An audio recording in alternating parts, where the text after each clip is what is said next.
Sa Good Vibes, ultra-marathoner nga taga Bacolod City ang magaupod sa benefit run para sa mga cancer patients. May report si Nico Delfin. Balik Bacolod ang kilala nga ultra-marathon triathlete nga si Rolando Espina agudman malabot. Ang isa siya malawig na nga ginahandom.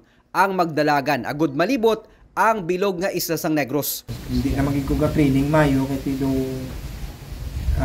bago man lang ko ka hampang man ultra marathon last month, so actually kapaway na lang ko for this event.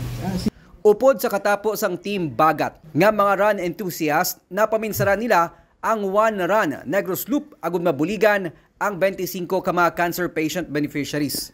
Napinsaran sang grupo na why not making history at the same time helping children with cancer. So nakakam up sa morning activity. So mag-kick off kami January 20, 3 o'clock sa Lagun.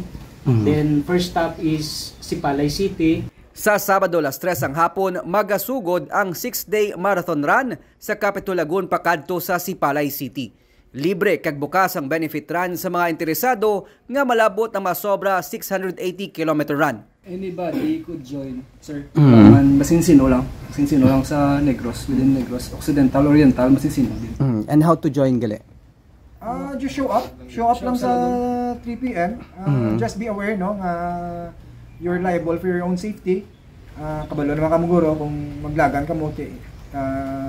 Just make sure na you're well prepared to run with us. Pero free ka mo. This is a free run. Ang Dumaguete City, Kagihulngan City, kabahin sa mga stopover sang runners antes makalabot sa Sagay City. May natala naman nga welcome run para sa ila sa Victoria City antes ng ila pagbalik sa Send-Off Point sa Bacolod.